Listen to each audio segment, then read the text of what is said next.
Hello everyone, it's Chantel from Crochet and welcome to this Amigurumi Basics tutorial. What you will learn today is a magic ring, a chain, a single crochet, a stitch, an increase, a decrease, a slip stitch, the front loop only, and the back loop only. So the materials that you'll need today include a 5mm crochet hook, some scissors, a stitch marker, I use a bobby pin, as well as a darning needle. You will also need some super bulky yarn and some polyfill. So the first thing we are going to learn is the magic ring and a chain. So to make a magic ring, holding the short end of the tail between your thumb and your other fingers, wrap your yarn around your pointer finger to create an X. And then going underneath the top right part of the X, you're going to pull through the top left part through and twist. And then you will chain one. A chain is simply wrapping the yarn around your hook and then pulling it through the loop existing on your hook. And to close a magic ring, you just pull on the short end of the tail that you have left over. And then there is an alternative to creating a magic ring. So to start, you will create a slip knot. So you will create this loop, and then coming in from the back of the loop, you will pull the long end of your yarn, also known as your working yarn, through, and then pulling on your working yarn to close the loop. To make the loop smaller, you will then put the loop on your hook and chain two. So once again, just wrapping your yarn around your hook and pulling through the loop. And then you will use the second chain from the hook as your magic ring opening. Now we are going to make a single crochet. So once again, wrap your yarn around your finger to create an X. Going underneath the top right corner of the X, you will pull through the top left corner, twist when coming out, and then chain one. And then I like to close off the magic ring openings first. I find this helps prevent the yarn from snapping, especially when working with fluffy yarn. So working into that small opening, you're going to take your crochet hook, insert it into the opening, wrap your yarn around your hook and pull through that opening, so then you have two loops on your hook. Wrap the yarn around your hook again and pull through those two loops. And that is one single crochet done. So we'll do that again, insert your hook, yarn over, pull through, so you have two loops, yarn over and pull through again. Most of the time when working with amigurumi, you will find that you will be increasing in increments of either 6 or 8. For this video, we will be increasing in intervals of 8, so you will be working 8 single crochets into your magic ring. And that is row 1 completed, so now we will learn how to do an increase in row 2. So going into the stitch, and the stitch is just a V that you can see, you are going to insert your hook into the first stitch and do a single crochet, and then into that same stitch you are going to do another single crochet, and that is how you do an increase. An increase is simply 2 single crochets worked into the same stitch. So we'll do that again, going into the next stitch, doing 1 single crochet, and then doing another.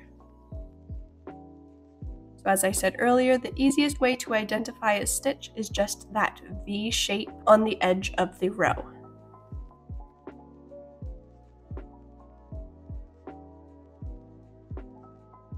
And as you can see on the screen, the way that patterns are typically written, there's either an asterisk, which is that little star, or there will be an X, signifying how many times you have to repeat the given instructions for that row. So for example, moving on to row 3, we have a single crochet and then an increase for a total of 8 times. So by the end of the row, you will have 24 stitches.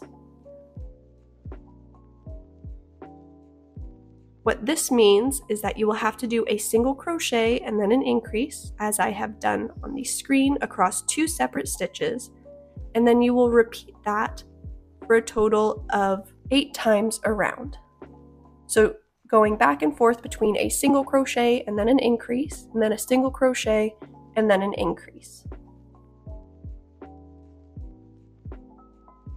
And then as you can probably tell, the numbers in the brackets at the end of the row is normally what signifies how many stitches you should have by the end of the row.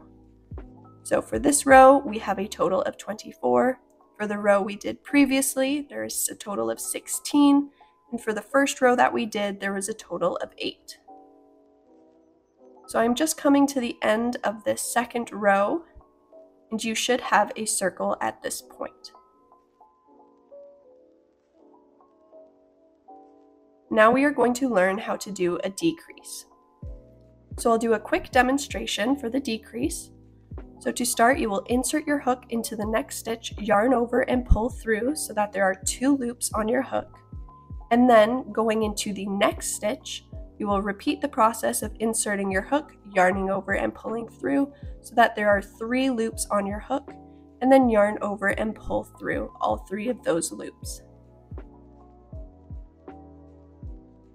So then, working on our next row, we are going to decrease from 24 to 16 stitches. So to do that, we will do a single crochet and then a decrease for a total of 8 times. So essentially the opposite of what we did to increase from 16 to 24. So once again, going over how to do a decrease, you insert your hook into the next stitch, yarn over, pull through, into the next stitch, yarn over, pull through, and then yarn over and pull through all 3 loops. So you are essentially turning 2 stitches into 1 through this process. We are just going to continue that around until we have 16 stitches.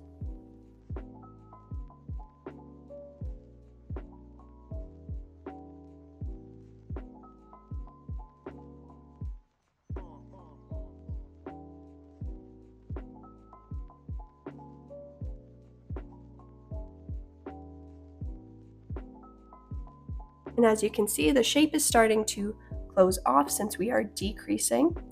And then this is going to be our last row. Once again, I'm just showing you how to do the decreases.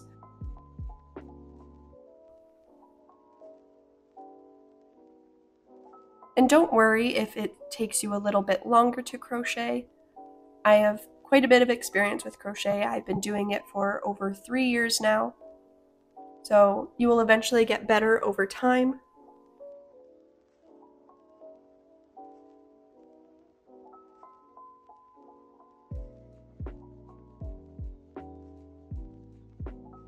And then once we have finished this row, we are just going to take our polyfill stuffing.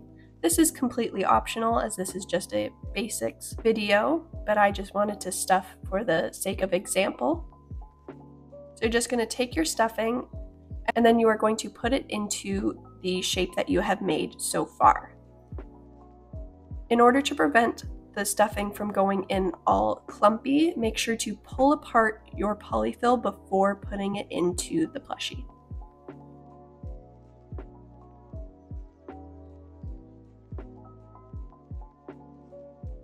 And now we are going to learn how to do a slip stitch. So I'm just going to remove my stitch marker, and then going into the next stitch, you're going to insert your hook, yarn over, and pull through, and then pull through the first loop on your hook.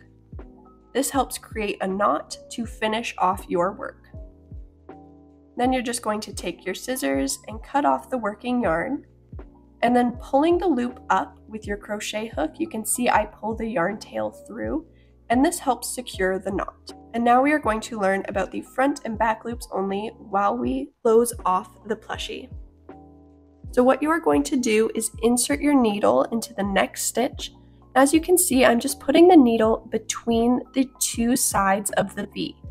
So the front loop only is the part of the V that is closest to you and on the outside of your work, and the back loop only is the side of the V that is on the inside of your work. So to close off the plushie, you are just going to weave your needle through the front loops only of the last 8 stitches of the row.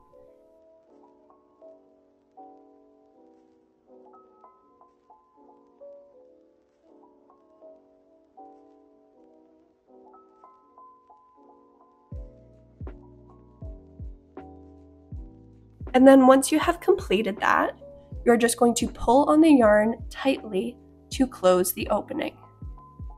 As you can see, the opening is now closed, and then we are going to create a knot. So inserting your needle into the plush piece, you're going to put it through, and then you will see that you have created a small loop. So then weaving your needle through that loop, you can pull the yarn tight and create a secure knot. And then weave your needle back in to weave in your ends, and then cut off the excess yarn. And that was a crash course on how to crochet amigurumi. Here's just a brief overview of all the stitches we learned. If you enjoyed this video, please give it a like. Consider subscribing for more content such as this. If there's anything else you'd like to learn, let me know in the comments, and I'll see you in the next one.